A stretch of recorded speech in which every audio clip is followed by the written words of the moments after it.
मेरी आवाज सुनाई दे रही है? सारे बैंक स्टेक होल्डर्स जितने हमारे हैं, बैंक भी और अदरवाइज भी।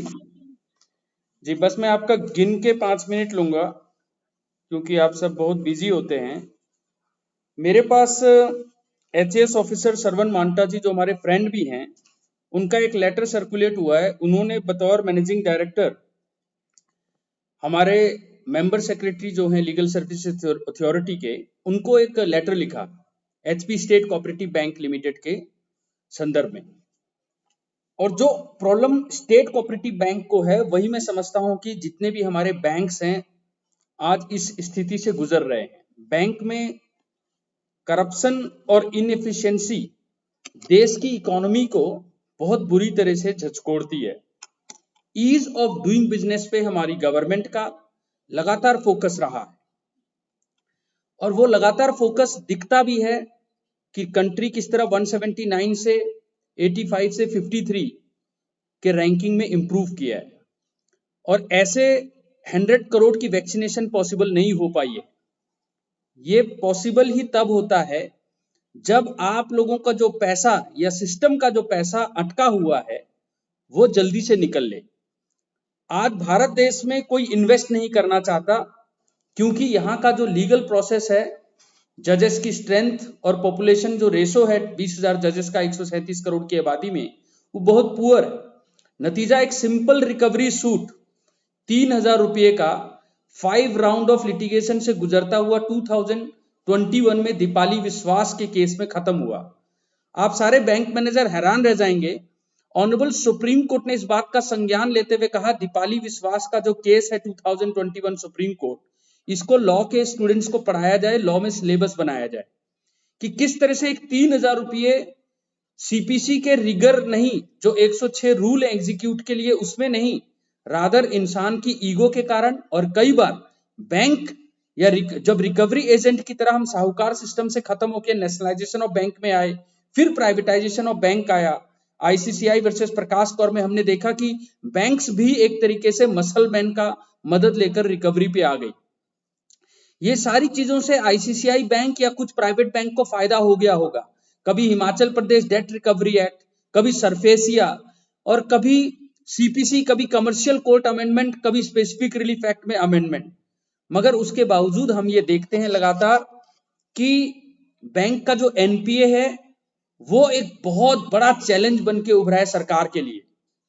सेंसेक्स 68,000 से ज्यादा पार हो जाना और भारत पूरे वर्ल्ड में जहां इकोनॉमी गिर रही है, वो परसों की न्यूज में आपसे शेयर कर रहा हूं, आपने जरूर पढ़ा होगा कि हम वहां पर इंप्रूवमेंट दिखा रहे हैं। ट्रिलियन इकोनॉमी सपना है इस गवर्नमेंट का, क्या वो आपके और हमारे कोलैबोरेशन के बगैर संभव है? मैं हमेशा मीटिंग्स में कहता हूं कि अगर आपको लगता है जुडिशरी का बैंक और इकोनॉमिक्स से कोई लेना देना नहीं है, तो मैं आपको सुप्रीम कोर्ट की एक जजमेंट आपको रेफर करता हूं, शिवा शक्ति। हम जजेस कोई भी ऑर्डर, चाहे वो इंजंक्शन का ऑर्डर है, चाहे रिकवरी ऑर्डर है, चाहे चेक बाउंस के केस है, हम एक पैरा देश की इकोनॉमिक इंपैक्ट असेसमेंट पे जरूर लिखते हैं। ये मैंडेट है शिवा शक्ति की जजमेंट का। वो अलग बात है कि लॉ प्रिवेल करता है, ना कि आरबीआई के गाइडलाइंस, पर फिर भी हम इंपैक्ट असेसमेंट देते हैं। और ये बात ऑनरेबल सुप्रीम कोर्ट ने इसीलिए कही कि जजेस को बहुत ज्यादा सेंसिटिव होना चाहिए और इसीलिए ये एडीआर, ईडीआर और ओडीआर का मैकेनिज्म है। इसको फ्लिपेंट एटीट्यूड से लें तो ये क्राइम है आज की डेट में। जितना एनपीए नॉन प्रॉफिटिंग एसेट है, मैं केवल Himachal Pradesh state cooperative bank का आपसे डेटा शेयर कर रहा हूं।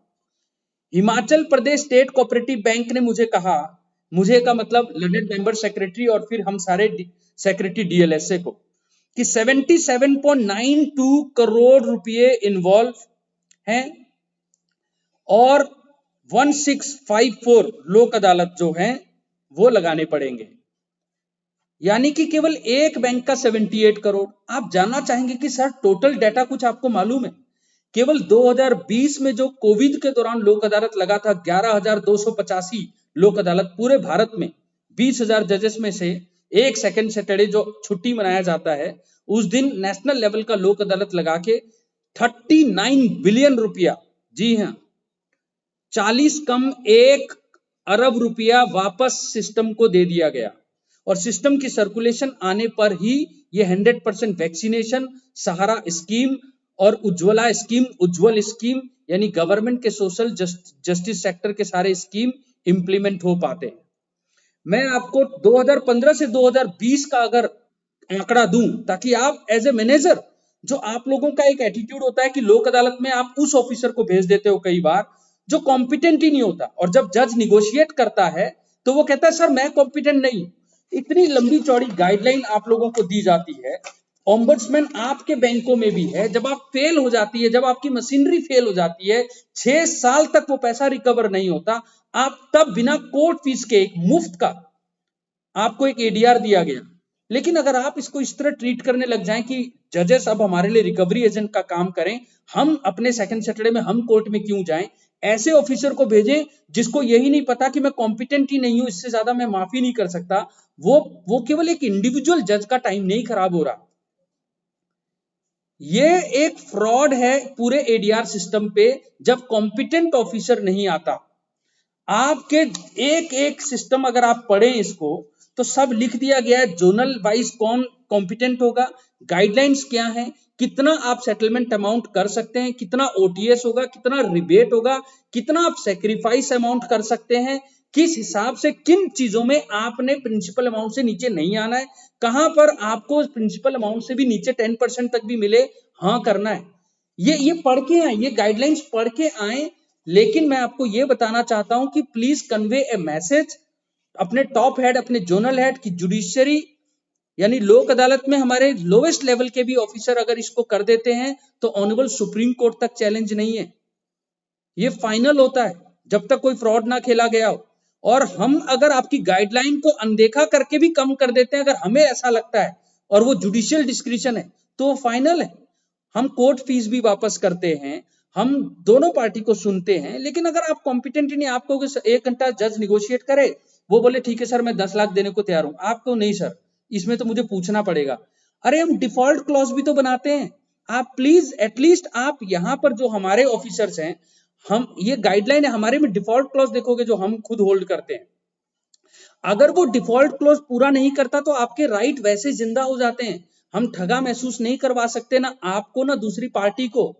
और ये आपका पैसा नहीं है, देश का पैसा है। ये जजेस बहुत ज्यादा सेंसिटिव है इस चीज के लिए, और उन लोगों से कोई सिंपैथी नहीं दी जा सकती जो क्रॉनिक डिफॉल्टर्स हैं। लेकिन एक बीच का रास्ता होता है कॉम्प्रोमाइज, जो ना बैंक वालों को कई बार पसंद नहीं आता, कई बार स्टेक होल्डर्स को। फिर भी 39 बिलियन एक लोक अदालत में वापस करवाया गया, और 2015 से लेकर आज तक आप ध्यान दें, ये डाटा लिख लें, 15.14 लाख लोक अदालत लग चुके हैं, जिसमें 8.25 करोड़ सेटल हो चुके हैं केसेस में। रुपये की बात नहीं कर रहा, केवल केसेस। आज भारत की जुडिशरी में 20,000 जजेस के आगे 4.5 करोड़ केस पेंडिंग है, जिसमें चेक बाउंस के केस बहुत ज्यादा हैं। लेकिन केवल 5 साल की लोक अदालतों ने 8.5 करोड़ केसेस लोक अदालत में खत्म किए। अब आपको पता लगा क्यों एक सेक्रेटरी, एक जुडिशियल ऑफिसर मैनेजर्स के साथ बात करता है। जब तक हम इकोनॉमिक इंपैक्ट एनालिसिस नहीं करेंगे कि एक दिन के अंदर हम 1000 से ज्यादा केसेस तेजी से, ओटीएस हमने फॉर्मेट बनाया होता है, pre litigation, post litigation, litigation से पहले जितने भी गवर्नमेंट के केसेस है उसमें हम वैसे ही सेटलर बन जाते हैं। जितने भी पब्लिक अथॉरिटी के केसेस हैं परमानेंट लोक अदालत में तो एडजुडिकेट भी कर दिया जाता है अगर कॉम्प्रोमाइज ना हो। हमारे ऐसा नहीं होगा, अगर आप कॉम्प्रोमाइज नहीं करते वो वापस हम कोर्ट को भेज देंगे। लेकिन प्लीज पॉजिटिव माइंडसेट के साथ आए। मैं आपको बता रहा हूं प्री लिटिगेशन लोक अदालत 1 लाख, ये देखो मेरे पास डाटा है, 11,285 लोक अदालत में से केवल 72 लाख रुपए का सरकार ने खर्चा करके 39 अरब रुपए लोगों के वापस दिलाए। ये एक लोक अदालत है, और 5 साल की लोक अदालत ने 8.5 करोड़ केसेस खत्म किए हैं। ये कोई छोटा अमाउंट नहीं है। और अगर मैं आपको पूरा पैसा बताऊं जो 5 साल में लोक अदालतों ने दे दिया है समाज को, वो 50 अरब है। कितने? मतलब 50 अरब। तो ये छोटा अमाउंट नहीं है, ठीक है, ये बहुत बड़ा अमाउंट होता है। लोक अदालतों में आपके जो नॉन प्रॉफिटिंग असेट्स हैं उसका अगर 40% भी रिकवर होता है तो वो आपके लिए तो वो लॉटरी है, वो बोनस है। और जब बैंक का पैसा आएगा वो री इन्वेस्ट करेगी, कभी क्रिप्टो करेंसी में, कभी म्यूचुअल फंड में, तो आप पैसा अर्न करेंगे। ये बेसिक एक इकोनॉमिक सेंस है, तभी हमारा सेंसेक्स में जो मिडिल क्लास का पैसा इन्वॉल्व है वो डैमेज नहीं होगा। प्लीज इस सेंसिटिविटी को समझें। मैं आपसे ये गुजारिश करता हूं, जबकि हम यहाँ केवल 4 जजेस हैं, पूरे नाहन में 4 जजेस हैं, और आपके केस की बाढ़ जब आती है प्री लिटिगेशन लोक अदालत, तो हम लोग खुद अवॉइड करना चाहें तो बोले यार आए ना, हमारा पूरा दिन खराब हो जाता है। और आपको पता है पैसा गिनना के कागजी काम और अवार्ड फिर देना, लेकिन उसके बावजूद हम बार बार लगातार डे टू डे हम पे observation honourable supreme court through NALSA है, डे टू डे। आज कितना आया, आज प्री लिटिगेशन के कितने आए, आईसीसीआई ने कितने दिए, एचपी कोऑपरेटिव बैंक ने कितने दिए, पानी के बिल वाले कितने आए, और वो इतना ज्यादा हो जाता है। और फिर कोविड-19 में सोशल डिस्टेंसिंग के साथ टाइमली काम को खत्म करना हमारे लिए भी हरकुलियन टास्क है, बिना आपकी कोऑपरेशन के हम कर नहीं सकते। उम्मीद करता हूं मैंने आपका ज्यादा वक्त नहीं लिया और आप कोऑपरेट करेंगे। किसी की कोई शक हो या कोई क्वेश्चन हो प्लीज पूछें, नहीं तो हम अलविदा ले लेंगे।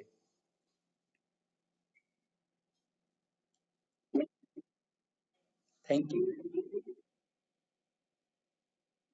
Thank you, thank you, thank you. जी जी, थैंक यू सबको, आप सबको थैंक यू। 11-12 है लोक अदालत की डेट, जरूर नोट कर लें। 11-12 को नेशनल लोक अदालत है। आपका रिफ्रेशमेंट भी होगा, खाने पीने का बंदोबस्त होता है, सुबह से शाम तक हम बैठते हैं। बस, जय हिंद, जय हिमाचल।